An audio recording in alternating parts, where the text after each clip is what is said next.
Então vamos lá. O profeta Elias viveu no século XIX a.C., durante os reinados de Acabe e Acasias no Reino do Norte.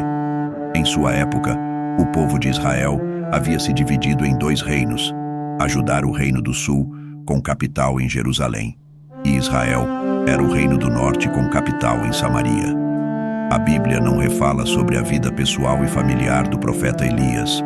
Sabemos apenas que ele era um homem que morava na terra de Gileade, a leste do Rio Jordão. Elias profetizou numa época muito difícil da história do povo de Israel, do ponto de vista religioso.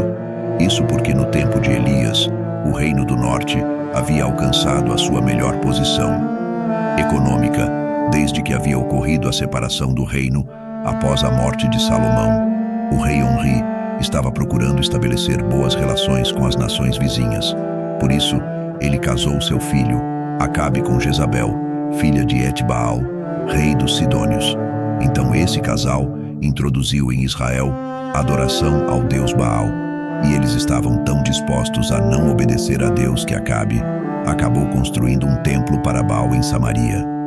Então, nesse contexto turbulento de idolatria e paganismo, Elias foi chamado para servir como porta-voz, e ele recebeu a responsabilidade de lembrar aos ailetras que eles eram um povo do Senhor, e ele ia cumprir o seu chamado com tanta excelência que a sua história superou os limites do tempo, e podemos ver a sua presença em alguns episódios do Novo Testamento. O mais conhecido deles com certeza está registrado em Mateus, capítulo 17, na passagem da transfiguração de Jesus. Vamos ver o que está escrito. 6 dias depois, Jesus tomou consigo Pedro, Tiago e João, irmão de Tiago, e os levou em particular a um alto monte. Ali, ele foi transfigurado diante deles. Sua face brilhou como o sol, e suas roupas se tornaram brancas como a luz. Naquele mesmo momento apareceram diante deles Moisés e Elias, conversando com Jesus. E olha que interessante, né, irmãos?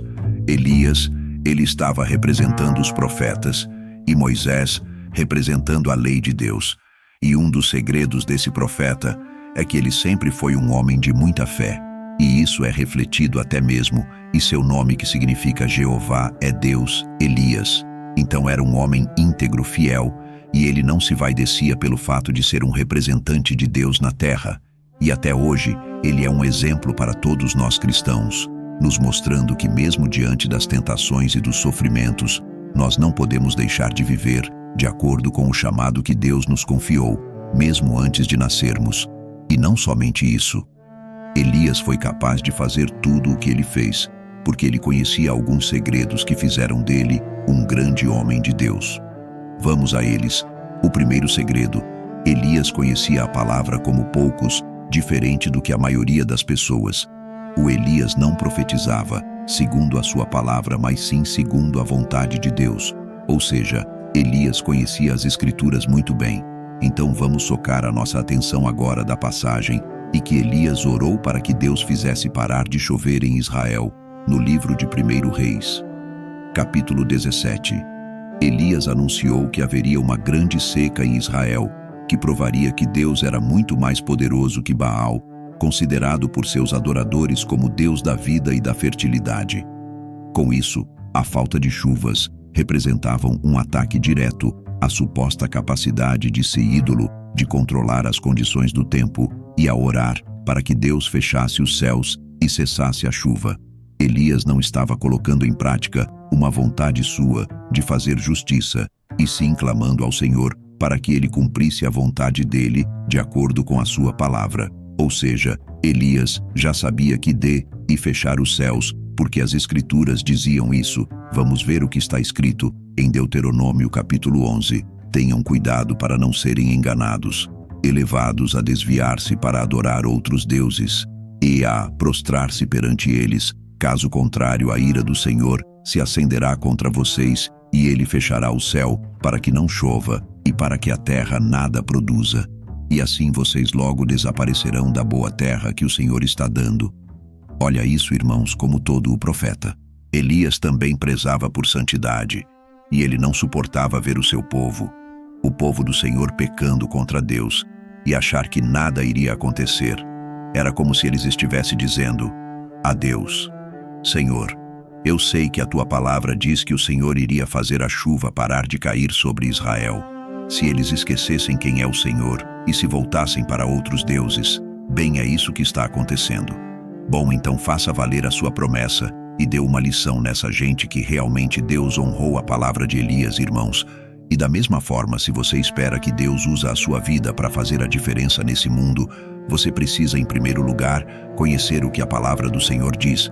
E isso só é possível se você estudar a Bíblia, se você meditar nos seus ensinamentos e guardar cada promessa dele no seu coração. Assim como Elias fez também, o segundo segredo, Elias era perseverante na oração. Vamos ver o que o apóstolo Tiago disse a respeito do profeta. Era humano como nós. Ele orou fervorosamente para que não chovesse, e não choveu sobre a terra durante 3 anos e meio por outra vez. E o céu enviou chuva, e a terra produziu os seus frutos. E quando acompanhamos toda a história de Elias na Bíblia, vemos que as suas orações eram muito poderosas. E isso aconteceu porque ele orava fervorosamente, ou seja, ele orava com muita fé e perseverança. E Elias precisou orar muito para que a chuva parasse de cair sobre Israel e Baal fosse envergonhado diante da grandeza do poder do Senhor. E só depois, quando ele já tinha certeza de que Deus o atenderia, Elias foi até o rei Acabe e profetizou que não cairia mais uma gota de chuva do céu. Olha o que ele disse: juro pelo nome do Senhor, o Deus de Israel, a quem sirvo, que não cairá orvalho, nem chuva nos anos seguintes, exceto mediante a minha palavra. Olha isso, irmãos, não pense você que é só profetizar e pronto, pois é necessário muita oração nos bastidores antes do Senhor realizar o milagre. E mais deu é sim aos nossos clamores, se eles estiverem de acordo com a vontade dele e não com a nossa. O Senhor jamais fala algo que vai contra a sua palavra. Então não perca o seu tempo com ações egoístas que têm como único objetivo satisfazer as suas vontades. Seja perseverante naquilo que a Bíblia diz. Então o Senhor comprar. E o terceiro segredo, ele sabia que Deus era bom com seus filhos.